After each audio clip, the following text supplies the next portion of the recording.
Porque la fidelidad de Dios es grande, ¿lo creen? El amor de Dios es grande y Él es bueno. Y la Biblia dice que esa misericordia de Dios no es temporal, es para siempre. Me da mucho gusto saludarles a ustedes en esta hermosa mañana, hermanos presentes, algunos hermanos en línea que nos visitan, una congregación que se ha convertido fiel a Dios cada domingo, estar con nosotros en sus países o en sus hogares. Me da mucho gusto que estén en esta hermosa mañana aquí en la iglesia de San Pablo. Wow, curioso, ya estamos en el primer domingo de Cuaresma. El tiempo avanza y como se habrán dado cuenta, tenemos una serie de sermones para esta ocasión, pero antes de todo, ¿qué les parece si honramos como siempre fidelidad a la palabra de Dios? Y todos decimos, esta es la palabra de Dios, yo creo en ella, hay poder en ella, viviremos por ella. Como les decía, hoy comienzo una serie de mensajes para esta ocasión. Sermones para ahora en esta época de Cuaresma, serán 5 mensajes y como puede ver aquí ahora mismo en la pantalla se llaman palabras en rojo, espero que lo vea ahora, palabras en rojo. ¿Y por qué? Porque vamos a ver en las palabras últimas de nuestro Señor Jesucristo allá en la cruz. Mientras Él moría, vamos a recorrer esas palabras en estos próximos domingos, comenzando hoy con aquellas palabras que dijo: Padre, perdónanos, porque no saben lo que hacen. Por eso le animo que si tiene su Biblia, si trae su Biblia, es bueno, acostúmbrense a traer la palabra de Dios, su palabra, la Biblia suya, para que abra y escuche lo que su pastor predica y usted diga, es cierto, aquí lo dice también.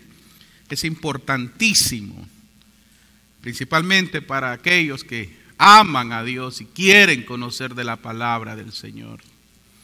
Excelente. Espero entonces que este mensaje de hoy, como los que vendrán, puedan impactar su vida, su mente, su corazón. Puedan suavizarlos mientras nos vayamos acercando a la celebración de la Semana Santa. Y entonces ahí podríamos digerir de una manera espiritual y recordar una vez más por qué Dios hizo lo que hizo al enviar a Jesús a la cruz. Él mismo, Dios con nosotros. ¿Por qué tanto misterio para unos y otros no lo quieren ver y otros lo atesoran y se apoderan de eso? Valorar lo que el Señor hizo es valorar también nuestra fe en Él. Amén.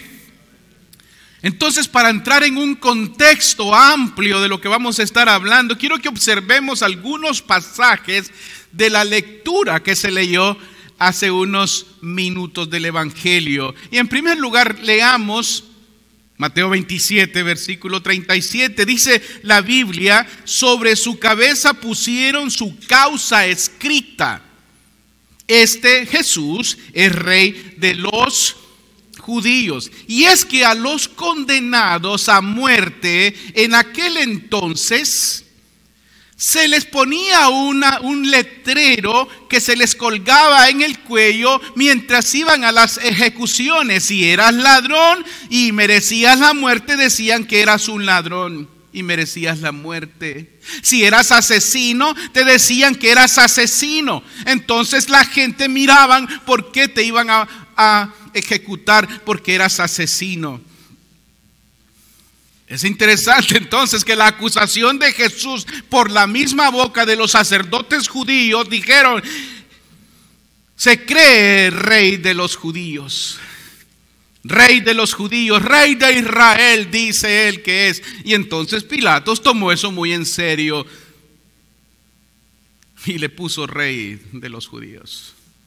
Lo que se le puso por causa en ese letrero de su muerte resultó el título de máxima gloria. Amén. Mire cómo es el amor de Dios. No solamente rey de los judíos, sino rey del mundo y rey de hasta estas generaciones. Por eso me gusta saber que todo lo que Dios hace y el diablo piensa que lo va a destruir, le sale el tiro por la culata a Satanás. Rey de todos. Pilatos, el juez de aquel tribunal, lejos de acusar a Cristo como criminal, lo proclamó rey. Más rabia le dio al diablo entonces. Jesús era el rey, el rótulo estaba escrito. Interesante, dice la Biblia que estaba escrito en 3 idiomas. En hebreo, arameo, era el idioma de los religiosos. O sea, los sacerdotes que lo acusaran hablaban ese idioma y lo tenían que leer. El segundo idioma era el griego, el idioma de la cultura, el idioma de aquel entonces, el koiné griego. Todo el mundo hablaba griego y todo el mundo podía decir, ese es rey de los judíos. ¡Qué mensaje de Dios! Y el tercer idioma, latín, el idioma del imperio de Roma, de la justicia, del poder. Es que a Dios no se le escapa nada, ni nadie.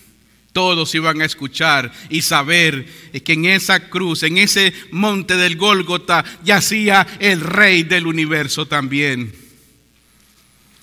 Y entonces la Biblia dice en el versículo 38 que junto a él crucificaron también a 2 ladrones, uno a la derecha y otro a la izquierda. De esto voy a ampliarlo más el próximo domingo. Y la Biblia dice que los que pasaban lo insultaban y mientras meneaban la cabeza decían, ay, tú que derribaste, decías derribar el templo en 3 días y lo vas a edificar, sálvate a ti mismo si eres hijo de Dios. Desciende de la cruz. ¿Dónde está ese poder?, le decían los hombres, las personas que se burlaban de él. ¿Dónde está ese poder? Tú que decías que podías destruir el templo de Jerusalén en 3 días, lo ibas a reconstruir.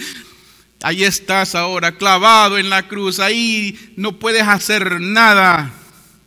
¿Dónde está tu Dios en medio de este tiempo? El mismo pueblo de Dios, los mismos judíos. ¿Dónde está tu Dios? Y la Biblia sigue diciendo entonces que del mismo modo también se burlaban de él los principales sacerdotes, los escribas, los fariseos y los ancianos. Decían, salvó a otros, pero a sí mismo no puede salvarse. Era una burla. Se reían de Jesús. Si eres el rey de Israel, que baje ahora de la cruz y creeremos en él. Queremos ver un milagro. Decías que sanaste a los enfermos, diste vista al ciego, resucitaste a un hombre llamado Lázaro. A ver, bájate ahora de la cruz si tienes ese poder de soltarte de los clavos. Eso es lo que le estaban diciendo, era una burla. Como muchos se burlan de Cristo hoy en día. Entonces, pero vamos a concentrarnos en este tema, en este pasaje por un rato, porque quiero que ustedes, igualmente que yo, aprendamos algo en este primer domingo de Cuaresma. Si celebramos esta época y queremos ser sensibles una vez en nuestra vida, sensibles a lo que Jesús hizo, entonces escuchemos. Pero que no se nos vaya por el otro lado, sino que se quede en el alma misma, en el corazón, la palabra de Dios. Y valoremos por qué la iglesia recuerda estas épocas, para que nunca se nos olvide lo que Dios hizo por nosotros. Y dice la Biblia entonces ahí, mire la actitud. Le decían, ya que él confió en Dios. Note, el hombre pecador diciéndole al Creador, ya que él confió en Dios, pues que Dios lo libre. Es como aquella persona que dice, yo no, que te perdone Dios.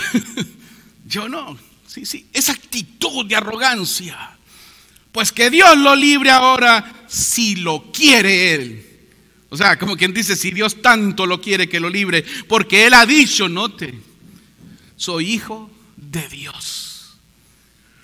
Eso le molesta a Satanás cuando usted dice que usted es hijo de Dios e hija de Dios.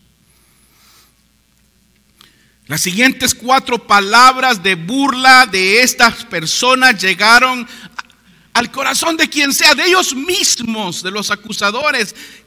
Él confió en Dios. Diga, él confió en Dios. Vuélvalo a decir, él confió en Dios. Lo que estaban diciendo estas personas es: ¿dónde está tu Dios? ¿Todavía vas a confiar en Dios? Cuando estás colgado en la cruz ahora, Jesús, tú que te dices hijo de Dios, ¿vas a seguir confiando en Dios? Usted puede ver los rostros sarcásticos de aquellas personas. ¿No ves que Dios no te quiere? Estás pagando tu pecado, llamándote hijo de Dios, llamándote rey de los judíos, y tú no eres nada de eso. Esas son las dudas que el diablo quería poner en él, en su naturaleza humana. ¿Sabe, iglesia, quiénes ustedes y yo o quien sea, cuando llamamos a Dios Padre? Deseo en mi corazón y espero que lo hagan, porque profesan ustedes y creen con todo su corazón, como dice la Escritura, y con toda su alma, que Él es su Padre. Amén. Que Él es su Padre. Y de verdad, si Él es su Padre, entonces ustedes lo van a confesar, porque la Biblia dice así: mas todos los que lo recibieron y los que creen en su nombre, Dios les dio el derecho de ser hijos de Dios. Y si somos hijos de Dios, entonces tenemos que decirle Padre a Él. Amén. ¿Sabe por qué? Porque así lo dice el Salmo 90:10. Se lo voy a leer. En ti confían los que conocen tu nombre, porque tú, Señor, proteges a los que te buscan. ¿Dónde está ese Dios ahora? Estaban diciendo. Mire, la verdad es que sí, a veces cuando leo esta historia, pienso en mí, pienso en ustedes. Si nosotros estuviésemos ahí, testigos oculares de la cruz o de la crucifixión del Señor, casi estuviéramos iguales que los demás, o estuviéramos iguales que aquellos. Confío en Dios. ¿Dónde está su Dios ahora? Porque para los ojos nuestros, la tragedia es sinónimo de abandono divino. ¿Dónde está Dios? ¿Confió en Dios? ¿Dónde está? Si ustedes recordar, y espero que no lo haya olvidado, antes de llevar a Cristo a la cruz, sabemos que lo golpearon, abusaron de Él. Escúcheme, ponga atención a lo que voy a decir. Abusaron de Él severamente, no ligeramente. Ya no parecía humano. Esto lo he dicho, lo hemos visto, lo hemos leído en muchas ocasiones. Le quitaron la ropa, lo desnudaron, le dieron 39 latigazos en su espalda y todo su cuerpo. No eran látigos como los que usted ve en algunas películas, sencillitos, una tirita. Los romanos no jugaban con esto. Recuerda que los asirios inventaron estas torturas. ¿Recuerdan la crucifixión?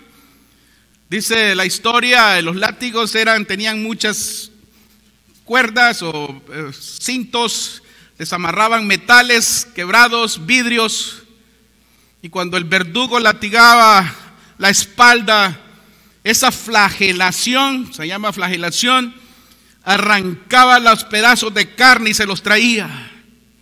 Los sacudían y volvían a hacer lo mismo para contemplar la piel, la carne que venía pegada al látigo. Sabemos que en algunas ocasiones se lograba ver hasta los órganos internos del condenado a muerte. Y ahí estaba Jesús. Le vendaron los ojos, dice la Biblia, y le golpeaban su rostro, y no eran manitos sencillitas, eran manos toscas, fuertes, y algunos de los soldados usaban anillos porque les gustaba que les viesen sus manos con oro, parte de la cultura de ellos, y entonces golpeaban al Señor su rostro hasta que su rostro se volvía negro ensangrentado y azul por tanta sangre acumulada.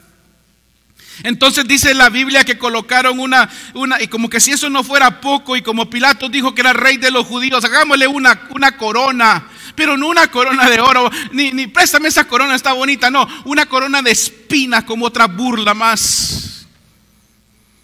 Y no eran espinitas como las que usted dice, ay, una espinita. No, eran unas espinotas casi de 3 pulgadas, bien afiladas sus extremos, su punta. Y la pusieron sobre su cabeza. La sangre brotaba como pequeñas fuentes, dicen los historiadores, cubrían su rostro. Cuando caía lo pateaban, le daban duro, lo escupían. Y tomaron al Creador del universo, al Dios encarnado, como si no fuera poco, y lo llevaron a la cruz y lo clavaron en la cruz, de manos y pies. La historia nos dice que ahí estaba el Señor, desnudo, más como un animal que una persona, y se burlaban de él. ¿Todavía confías en Dios? ¿Dónde está Él ahora? ¿Dónde está ahora tu Dios? ¿Confías? ¿Sí me entiende, iglesia, lo que estoy hablando? ¿Confías en Dios? ¿Sabe que la raíz de esta palabra confianza en Dios se dice así, peitho, en griego? Si estás tomando nota, eso es lo que significa convencer o confiar con certeza interna. Es confiar, tener plena confianza, la seguridad de lo que estás creyendo. Le estás diciendo, ¿confías en Dios? Mire, iglesia, es muy fácil confiar en Dios cuando las cosas van bien. Amén. Pero es difícil confiar en Dios cuando las cosas no son como esperamos. Es fácil confiar en Dios cuando todo te va bien, qué bonita, todo, pero qué difícil. Todos debemos responder en algún momento a la pregunta más fundamental en la vida: ¿realmente confían en Dios? ¿Confían en Dios ustedes? ¿Cuántos confían en Dios en esta mañana, los que están ahí?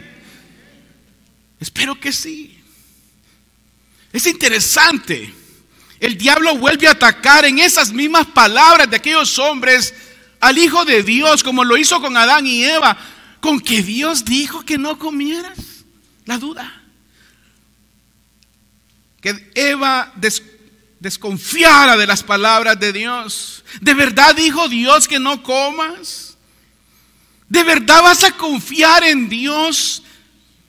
Es como lo que estamos viendo ahorita en el mundo, la guerra, esta situación bélica entre Rusia y la invasión de Rusia y Ucrania, y los cristianos allá adentro, y aquellos que están abandonando sus casas, sus ciudades, que están muriendo. ¿Confías en Dios? Tú que vas a una iglesia ahí, ¿confías en Dios? Mientras todo lo que está pasando, para nosotros es fácil confiar desde aquí, pero para ellos, ¿sí me entiende? Confiar en Dios, ¿qué es? La gasolina está subiendo rápidamente, ¿va a confiar en Dios?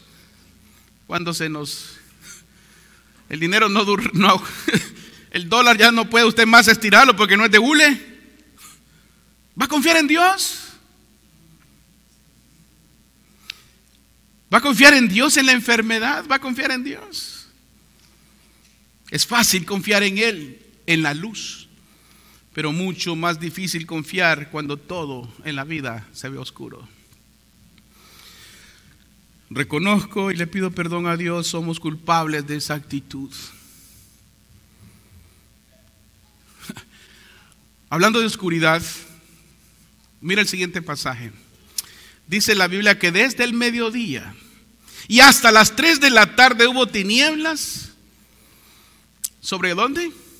Toda la tierra. No solamente ahí. Diga, sobre toda la tierra. Oscuridad como de noche a la mitad del día. No era un eclipse. Era como que si Dios dijera: no les voy a dejar mi sol que brille por 3 horas. Curioso. Cuando el Señor Jesús nació, una estrella iluminaba el mundo en su nacimiento. Y ahora, dice Matthew Henry, un comentarista cristiano, ahora era apropiado que las tinieblas de un eclipse extraordinario notificasen ahora su muerte, ya que Él era la luz del mundo. Interesante. Mientras la tierra en aquel momento le negaba una gota de agua, cuando tuvo sed, el cielo le negaba un rayo de luz a Jesús. Quiero que no olvide todo lo que estoy hablando esta mañana, porque de eso depende también cuánto nosotros podemos medir nuestro amor por Cristo. Y dice la Biblia que cerca de las 3 de la tarde, note, Jesús clamó a gran voz. No era una vocecita, no, era una expresión que si hubiese tenido un micrófono y unos parlantes lo hubiesen escuchado hasta en la China. Era un clamor profundo. Mire, Jesús había soportado todo abusos. ¿Recuerda? La flagelación, todo en el patio de los soldados. Pero la Biblia dice que en todo eso él guardó silencio. ¿Recuerdan? No dice Jesús o habló, guardó silencio como oveja. Pero cuando Dios se retira y Dios quita el sol y Dios se retira de la presencia del Hijo mismo, las cosas cambian. ¿Por qué? ¿Por qué cambia ahora Jesús? Y es que la ausencia de Dios, nunca olvida esto, será la sentencia de los hombres el día del juicio final. La ausencia de Dios. Padre, ¿por qué me has abandonado? Jesús estaba recibiendo un juicio de Dios ahí mismo. Ningún ángel fue enviado desde arriba para librarle, y ningún amigo suyo de la tierra pudo aliviar su agonía. ¿Se da cuenta? Cuando su alma estuvo turbada en el monte, recuerda aquella noche en el Getsemaní, oyó una voz que del cielo decía: este es mi hijo, en él tengo complacencia.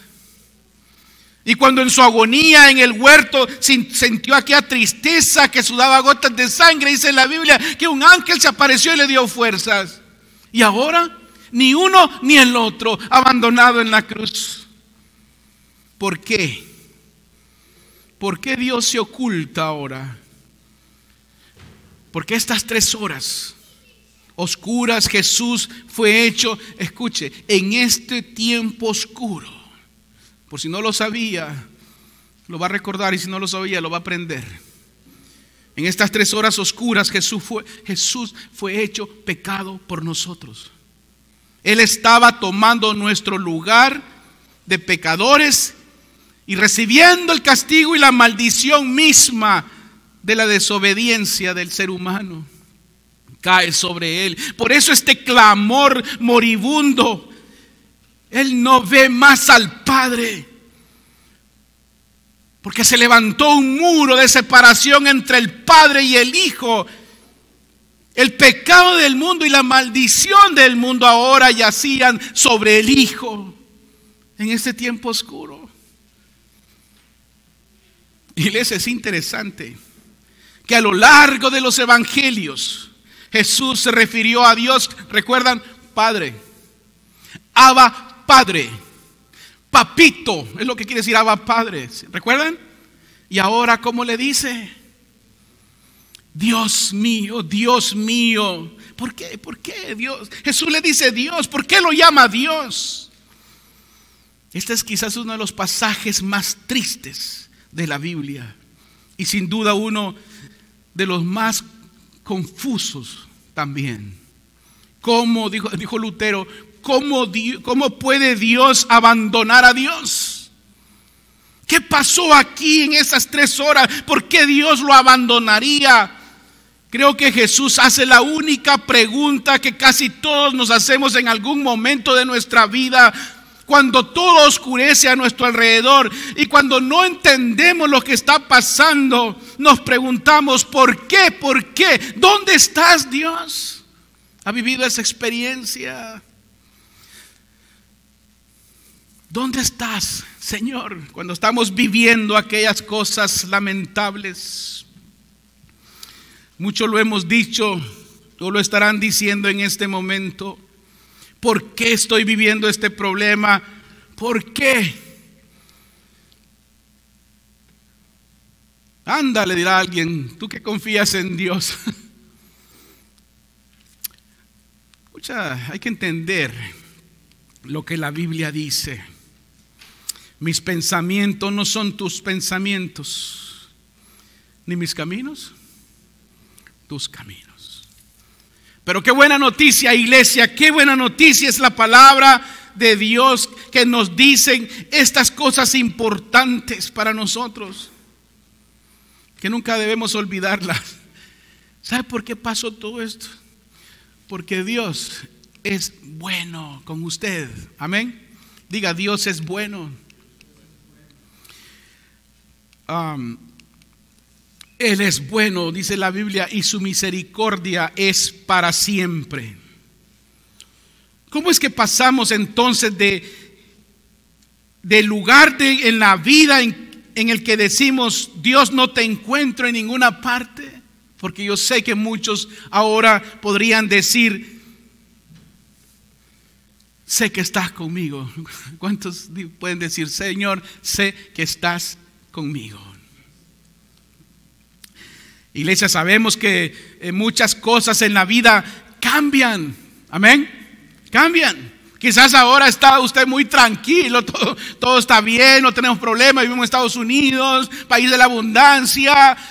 El COVID ya está pasando, no nos pasó nada, gracias a Dios. Lo más un dolor de cabeza para unos. ¿Qué sé yo? Estamos bien. Gracias al Señor. De verdad yo le doy gracias a Dios que estamos bien en este país. Gracias a Dios. Pero las cosas pueden cambiar de repente. El mundo se nos puede mover. Y las cosas se pueden poner difíciles y oscuras.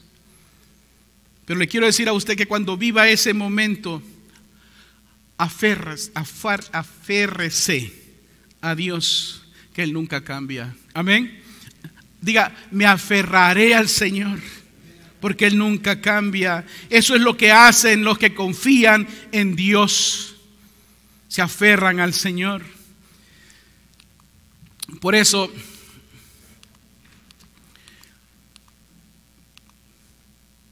quizás algunos de nosotros no estamos en crisis, como lo acabo de decir.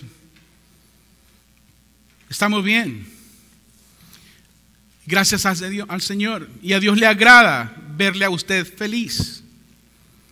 Pero también el Señor quiere que cuando vivamos tiempos difíciles, desafíos, traiciones y las cosas que no esperábamos sucedan, porque cosas pueden cambiar, aférrese a Dios.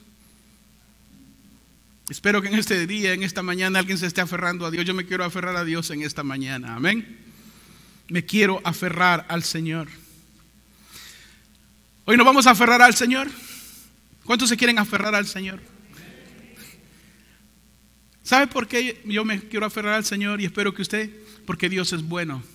La Biblia dice en Marcos 10:18, nadie es bueno, bueno solo es Dios. Por eso yo necesito a alguien bueno para yo aferrarme a Él. Y eso es lo que necesitamos aprender en esta mañana.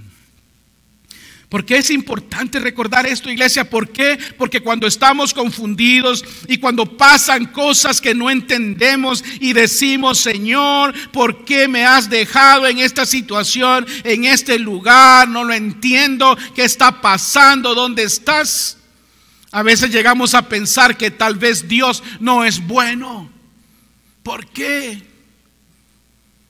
Mire, iglesia, el amor de Dios trasciende las circunstancias, sus problemas y los míos. Porque Él quiere que aprendamos a aferrarnos a Él en cualquier situación. Nos aferramos, debemos de aferrarnos a Dios. Como conozco personas que se han aferrado a Dios mientras sufren la enfermedad del cáncer.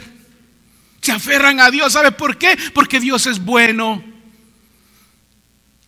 En el abuso, en las heridas tan profundas, ni siquiera podemos explicarlas y afectan nuestras vidas.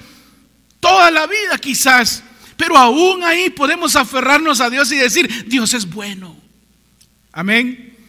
Al llorar la pérdida de un ser amado o de alguien que usted ama con todo su corazón, podemos decir, Dios es bueno.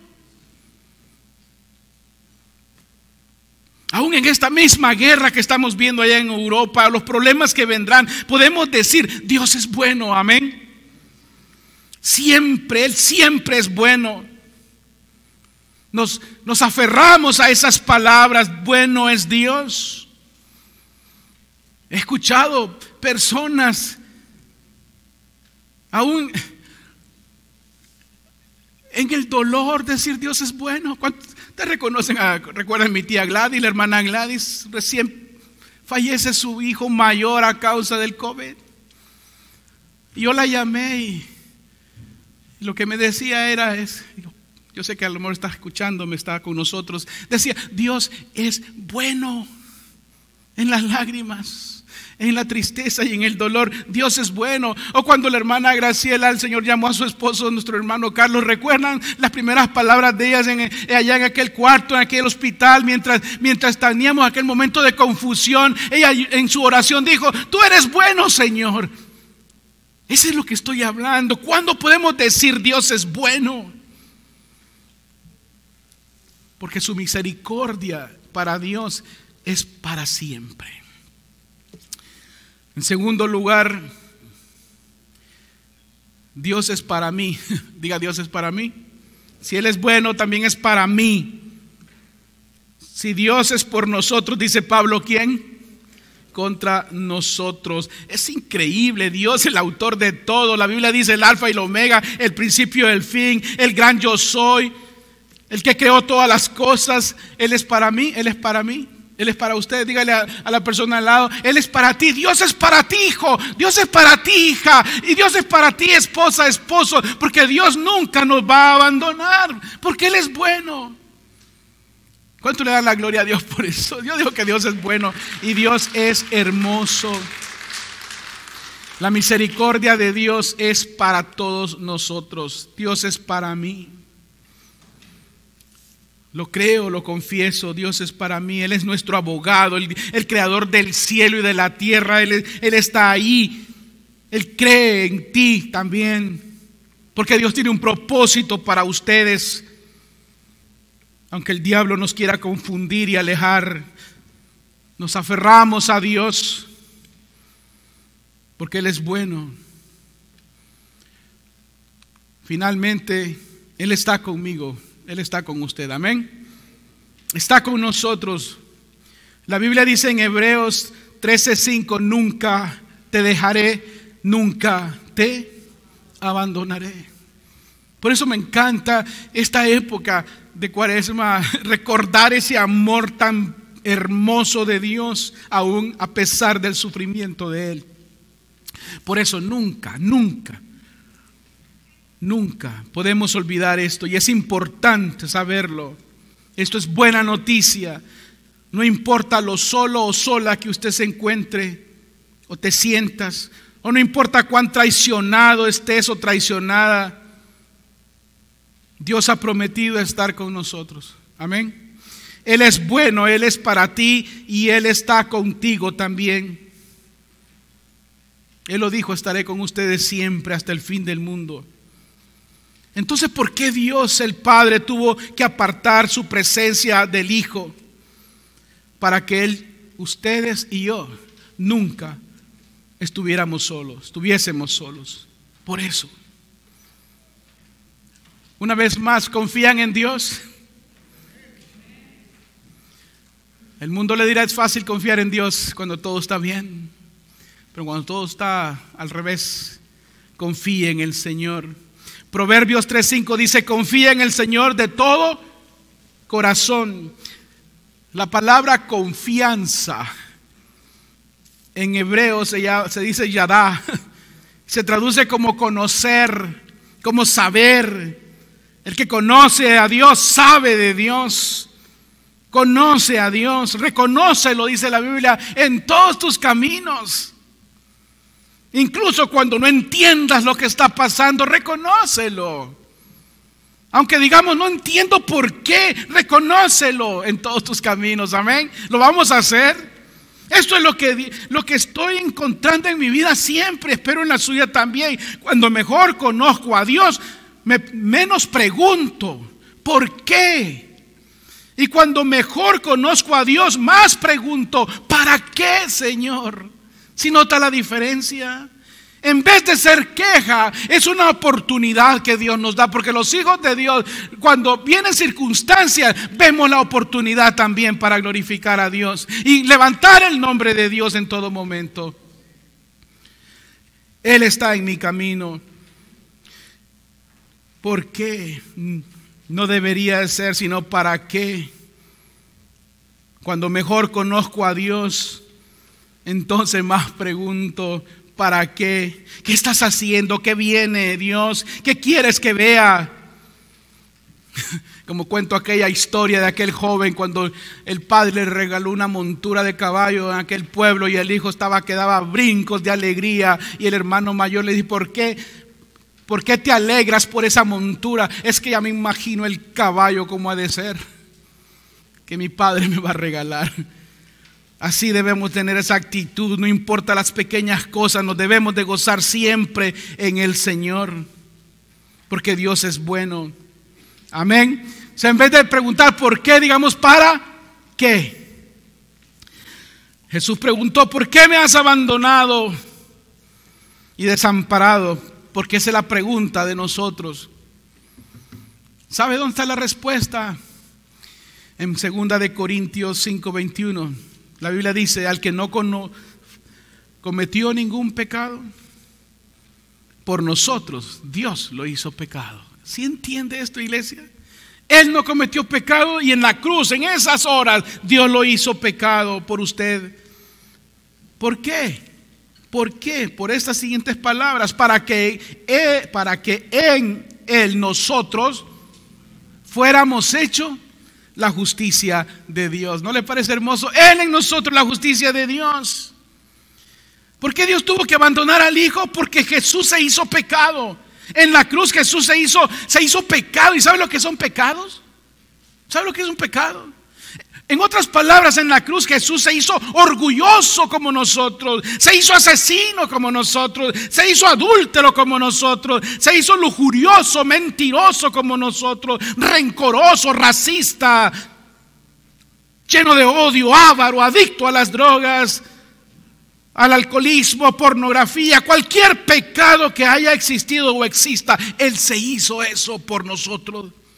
Jesús se convirtió en pecado y Dios tuvo que apartar la mirada porque los ojos santos de Dios no podían ver el pecado. Él estaba tomando su pecado, mi pecado en la cruz. Él murió por nuestros pecados para que nuestros pecados puedan ser perdonados. Por eso es que Cristo, en Él y solamente en Él hay salvación. Por eso es un pecado despreciar al Hijo. El que desprecia al Hijo, desprecia el amor del Padre. Porque Él tomó nuestros pecados en la cruz del Calvario. Sin Él no hay nadie que se defienda en el día del juicio delante de Dios. Porque el pecado suyo está en Él. Y si usted no lo reconoce y no lo conoce, ¿quién lo va a defender en el día del juicio final? Porque toda alma que pecare, dice la Biblia, de hecho morirá. Por eso hay que recordarlo y vivirlo todos los días. Cuando todo alrededor de la cruz no entendían esto, Dios lo hizo pecado para que sea nuestra justicia. El día de nuestra muerte el Señor intercede por nosotros. ¿No lo dice así la Biblia? Hay un solo Dios y un solo mediador entre Dios y los hombres. Se llama Jesucristo. Solo en Él. Entonces no importa lo que estés pasando, viviendo, nunca olvide que Dios es bueno, es para ti y que nunca te dejará. Amén. Amén.